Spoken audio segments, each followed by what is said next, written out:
Spirits were high on Friday the 13th at the Nathaniel Windsor Junior House as the Duxbury Rural and Historical Society held their annual fall fundraiser. Every year we have a theme. This year's theme is Victorian era spiritualism or mysticism. All of our events are tied to our mission, which is to share and preserve Duxbury's history. So I want to say the last number of years when we've done this event, our themes have come from our historian, Carolyn, and those in the past have been the history of rum running in Duxbury Bay. That was Prohibition era.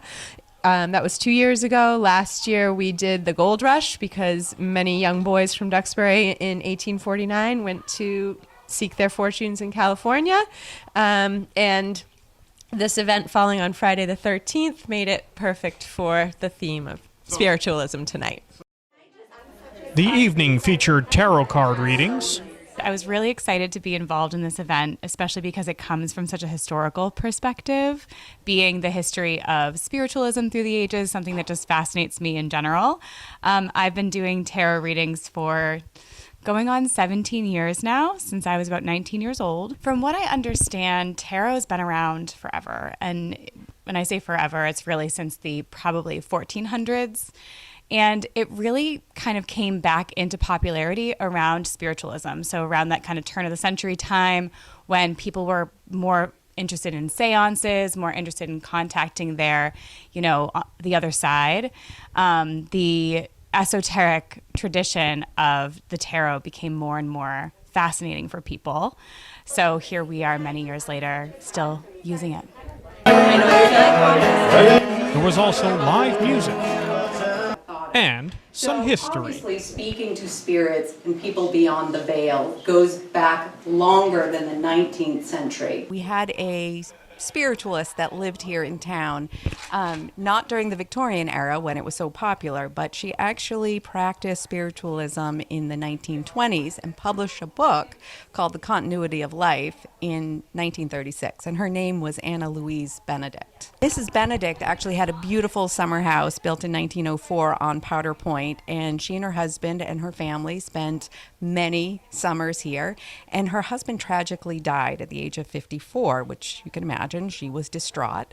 She happened to be at a medium in England, and the medium told her that her husband was in the room and he would return to America with her to the place with the long bridge. And she immediately associated that with Duxbury Bridge, where they had their summer house. And so that started her on a quest, and she, with another medium, ended up spending almost 20 years contacting Beyond the Veil, and then she published all the answers to the questions she received from her spirit guides. In the Victorian era and the 19th century, the old rigors of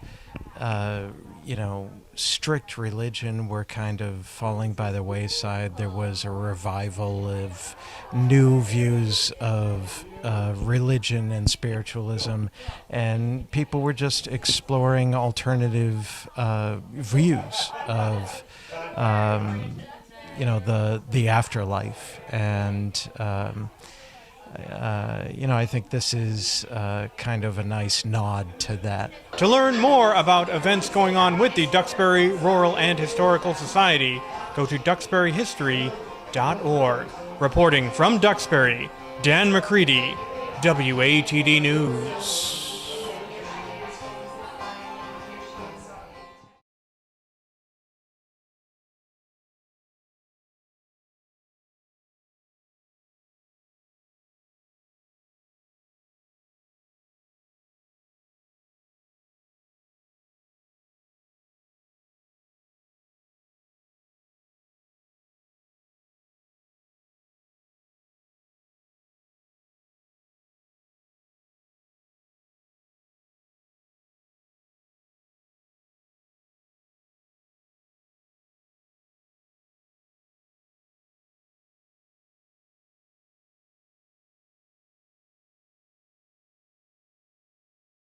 The spirits were high at the Nathaniel Windsor Junior House on Friday.